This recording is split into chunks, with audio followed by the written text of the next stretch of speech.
Salut et bienvenue dans la météo du marché, j'espère que vous allez bien aujourd'hui avec une journée hier pleine de rebondissements et la lecture était plutôt bonne qui était un marché ascendant mais plutôt choppy et surprise motherfucker.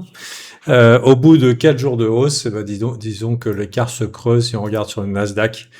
Ça commence à être compliqué pour ceux qui n'ont pas pris le tournant dans l'incertitude générale. Regardez un petit peu ce côté fuckery. On fait le lot 1, 2, 3, 4. 1, 2, 3, on hésite. Hein. Globalement, il y a ceux qui savent. Et puis ensuite, ça chope, ça va nulle part, ça continue à trembler. Et là, hop, taco trade hier, Trump, always chicken out. Donc hier, c'était l'ultimatum de Trump, comme quoi il allait atomiser l'Iran. Ça nous a été agité comme une carotte, hein, c'est une stratégie de Trump, hein, la menace.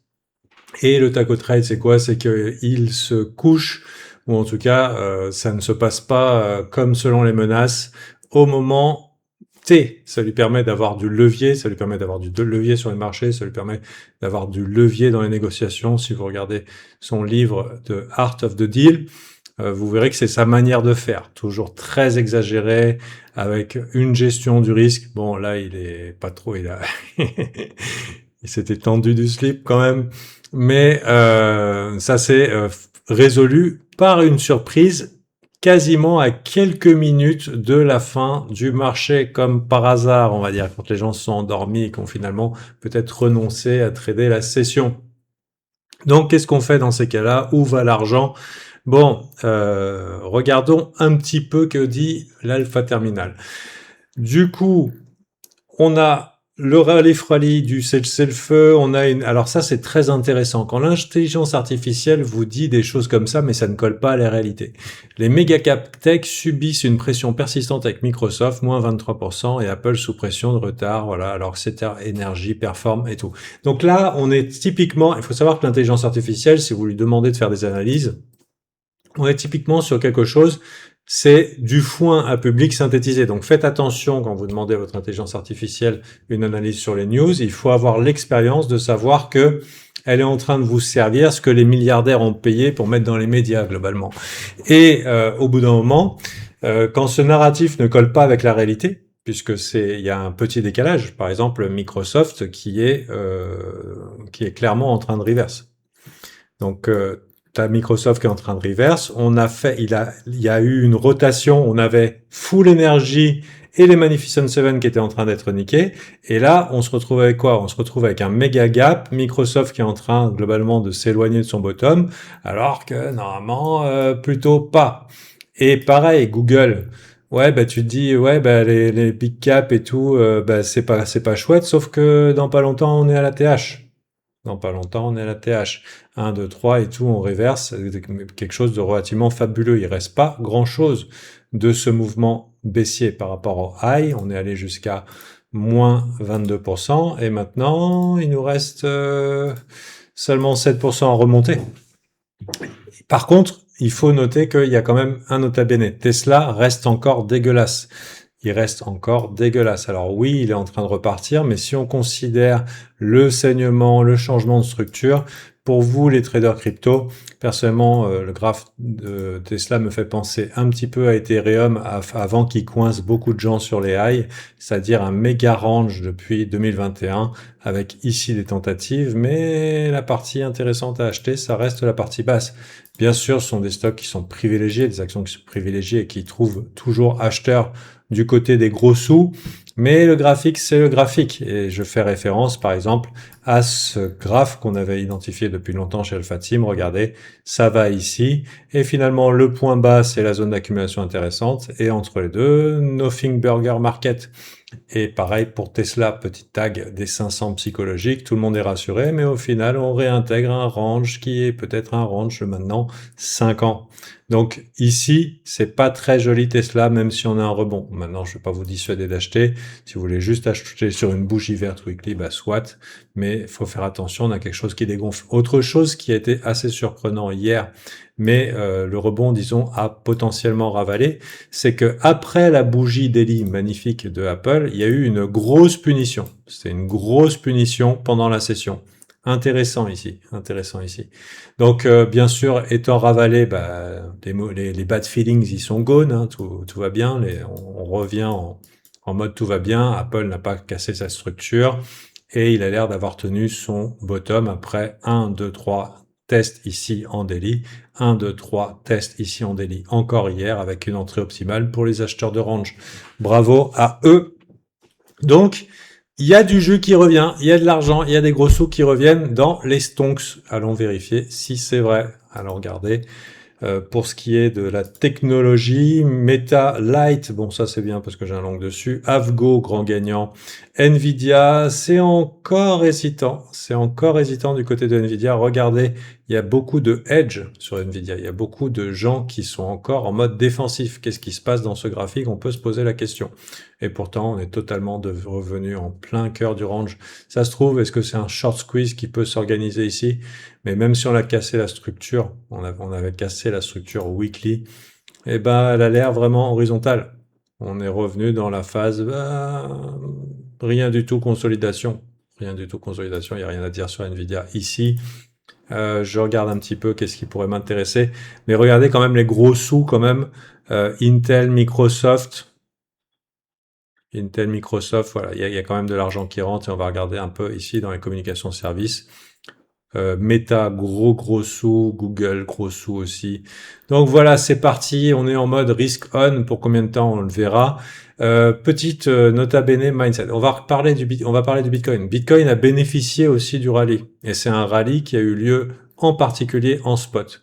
Si on compare un petit peu l'amplitude du push sur des unités de temps relativement supérieures, on peut voir que pour faire ce gros mouvement, à la différence de quand on s'était parlé ici, je disais beaucoup d'efforts, peu d'effets. Là, on a eu beaucoup d'effets, peu d'efforts en dérivatif. Donc là, par contre, problème. On dirait que les dégènes sont ultra bulles. Et là, regardez, beaucoup d'efforts, très peu d'effets.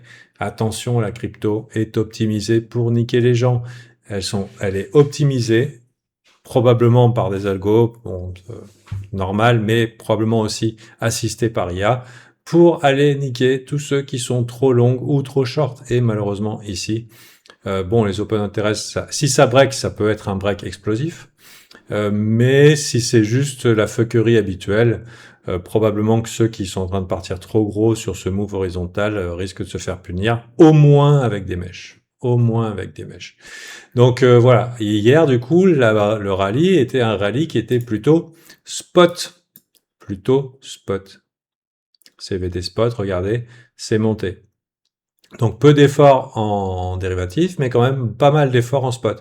Mais comme faisait remarquer tout à l'heure Thomas sur le live Alpha Team, ils ont commencé à TP. Alors que vous voyez ici sur BTC USD Binance Future, ils n'ont pas clôturé leur longue. Ils sont toujours en train de tenir leur position. Est-ce qu'ils ont intention d'aller plus loin?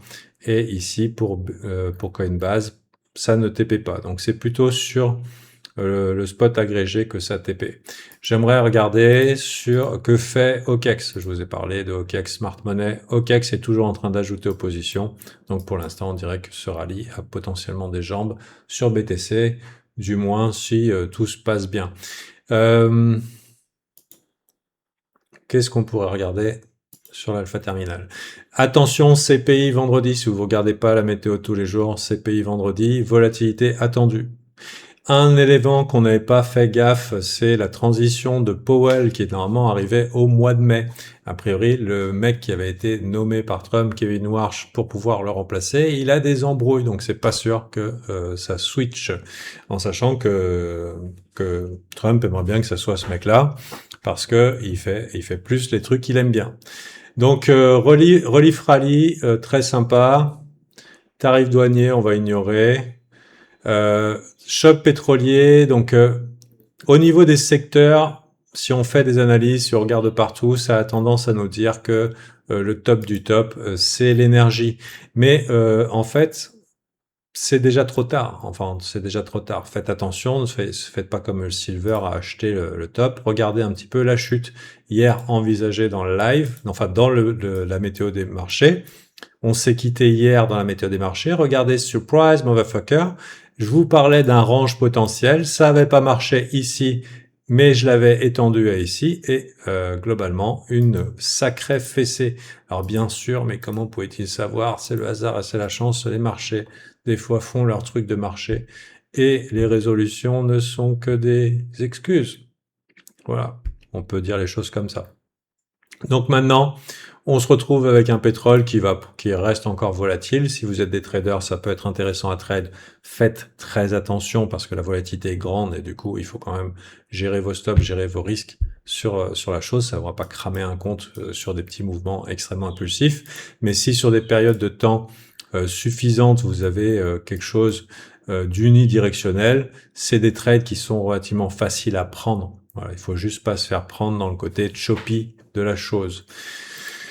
Qu'est-ce qu'on a? Et remarquez un petit peu, je voudrais comparer, parce qu'on avait vu déjà dans XOM, gros stocks, grosse action relative, comment ça s'appelle, au pétrole. Regardez quand c'est que on avait commencé à faiblir assez fort. Donc de la même manière que je vous avais dit que j'avais raté mon trade, mais que j'avais anticipé le rallye sur le pétrole, ce trade je devais le prendre là, et j'ai hésité sur cette mèche, je crois, ou ce petit mouvement. Une fois de plus, on a XOM qui nous montre la direction, donc ici comme un proxy, et qui nous disait déjà il y a 1, 2, 3 jours, attention sur le pétrole, c'est un peu tard. Et regardez ici en pré-market, on est là alors à 1 heure de la session. Donc ce qui nous fait clac, clac, c'est une chute de 11%. C'est pas énorme. Du coup, c'est un proxy, mais c'est pas, sauf si vraiment vous mettez beaucoup de risques, c'est peut-être moins intéressant à trade. Le truc, c'est que regardez la chute là, avec un gap là. Ça veut dire que déjà, mercredi 1er avril, on savait que c'était compromis. On savait qu'il y avait une couille dans le potage. Donc, est-ce qu'on pouvait le savoir ici, mercredi 1er avril? Bah non. Regardez, on a eu un push final probablement pour aller chercher les shorts qui ont voulu jouer les petits malins. Mais voilà, ici, quand même, un appel à la prudence du côté du proxy.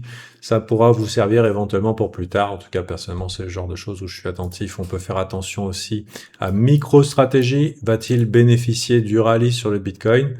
Ça reste un petit peu faible, mais comme je crois que j'avais évoqué hier la possibilité de faire un swing trade dessus, eh ben, il tient la route. On est toujours près d'un support et pourquoi pas aller squeezer une des actions les plus shortées du marché. Voilou. Je vous avais parlé d'Intel qui était ultra bull. J'ai pas voulu long hier parce que bon, location un petit peu pourrie, des gaps de partout. C'est sûr que c'est un gagnant. Donc on a du côté le narratif IA n'est pas mort. Le narratif IA n'est pas mort. On est encore à fond les ballons. On a pas mal d'argent qui rentre dans le matos.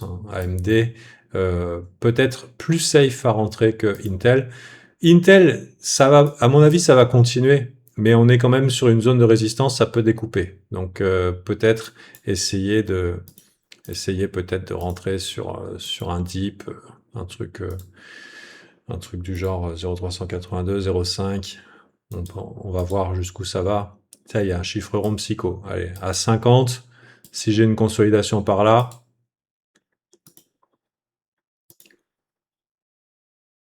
Pourquoi il veut pas me le faire? Hop. C'est un clic gauche que je fais là. Monsieur. Ok. Il ramait un peu, oui. Il ramait un peu. Désolé pour le petit. Oh putain. Je l'ai déjà fait.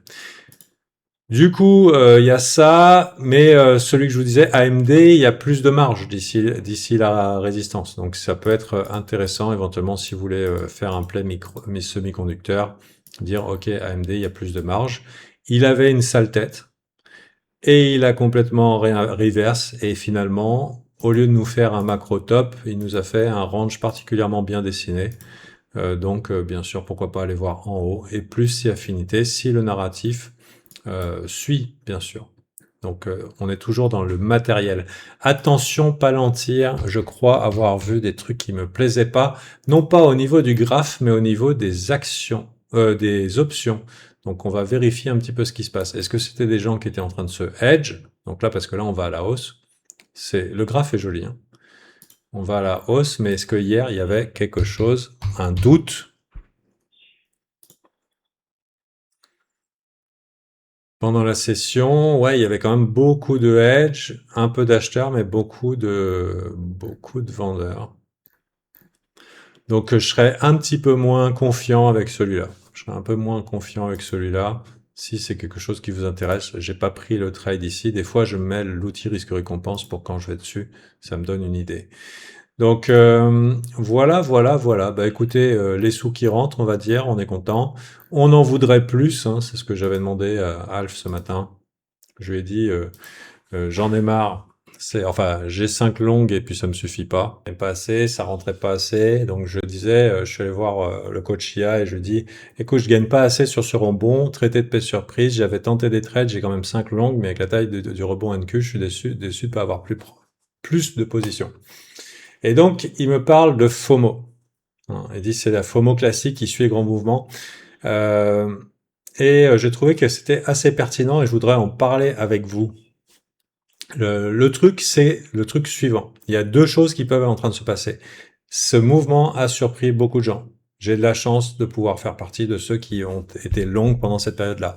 Mais j'ai deux cas de figure. J'ai le cas de figure de ceux qui étaient sur le côté et puis qui sont peut-être en train de FOMO et qui savent pas quoi faire et qui voudraient rattraper les trades qu'ils ont ratés. Et s'ils veulent rattraper les trades qui sont ratés, ils sont susceptibles de risquer beaucoup plus qu'ils devraient le faire. Donc faites attention. Il y aura d'autres opportunités et vous avez toujours la possibilité de bien gérer vos entrées tout en gérant votre risque. Et il y a tout à partir du moment où on rentre en période risk on, où disons qu'on a le feu vert, il y aura tout un panel de jolis graphes qui n'attendent que ce que vous achetez avec un stop et une cible si c'est votre style de trading. Pour ce qui est de ceux qui étaient short ou ceux qui étaient bearish, j'en ai dans mon groupe, ce que j'ai vu, c'est qu'ils étaient en souffrance parce qu'ils disaient « Ouah, c'est des conneries, machin et tout, ça s'arrange pas, Trump, salaud », des trucs comme ça, et surtout insérer toutes les causes pour lesquelles le conflit ne s'arrange pas. Ils disaient « Ouais, le conflit s'arrange pas, ça va pas s'arranger, etc., etc. » Attention, parce que j'ai déjà vu ça souvent. Ce n'est pas parce que depuis un mois, le marché est sensible à ce qui se passe en Iran et qu'on s'y est habitué, qu'une résolution positive de l'Iran est une solution sine qua non à la reprise du marché. Il y a 10 guerres en cours pour les États-Unis. Et on n'a jamais attendu pour qu'elles soient terminées pour que ça se passe bien. Donc, si les marchés ont décidé qu'on était OK pour se mettre en risk-on, globalement, les big boys sont contents, ils ont acheté le dip, ils se tapent dans la main, et puis que, voilà, bon, bah, maintenant, on s'en fiche. Il y a déjà 10 guerres en cours. Et j'ai déjà vu ça souvent pendant les années précédentes, des gars qui disent ouais mais tu vois ça monte mais moi j'achète pas parce que l'économie va mal machin et tout, et en fait tous les jours des nouveaux ATH sur les index et ça a duré 6 mois, 1 an. Donc faites bien attention à ce que vous croyez sur le marché et à la réalité des choses, c'est le prix qui a raison. Donc si le prix nous dit qu'on est en risk on et que ça devient ok de risquer et que la direction c'est up, quoi que vous pensiez, parce que vous avez regardé beaucoup BFM TV et que ça va mal en Iran, ça va pas rien changer au marché. C'est le marché qui décide si ça monte ou si ça descend. Donc faites très bien attention parce qu'on a été habitué. Ah oui, mais l'Iran est impact sur le marché, mais c'est pas obligé. Ça peut changer et c'est en train de changer. Donc il y a double chose. Du coup, c'est pas ouais, je short massif, mais t'as vu, en fait, j'avais raison parce que le conflit s'est pas arrangé. Faites bien attention. Faites bien attention parce que ce qui compte, c'est finalement des news bearish ou des conditions bearish qui sont dures à prendre. C'est dur de se mettre acheteur. Les gens sont encore hésitants, ils comprennent pas pourquoi. Et ben finalement, le play inconfortable à prendre, c'est celui que le marché nous dit. Et l'autre play, c'est si vous avez raté, attention à la taille de position. Donc, petit rappel là qui m'a été inspiré par notre coach IA. Très bien, je vous ai laissé un live que j'ai fait aux membres Alpha Team. J'ai livré hier aux membres Alpha Team une série d'outils. J'enlève ma ici. Série d'outils, terminal, journal, formation, coach IA, qui sont compris avec l'abonnement Alpha Team. Je vous ai laissé le live de présentation. Si ça vous intéresse, les outils qu'on donne aux membres Alpha, c'est un live qui est intéressant. Il y a vraiment de la valeur dans ce qu'on propose. Le prix d'abonnement est très, disons, abordable entre le contenu, l'accompagnement et les outils qu'on donne. Donc c'est peut-être quelque chose à mettre dans votre tête, ou en tout cas à réfléchir éventuellement. Et puis je vous dis rendez-vous demain pour la météo des marchés. De toute façon, ça c'est gratuit. Ma contribution pour votre réussite. À demain, bye!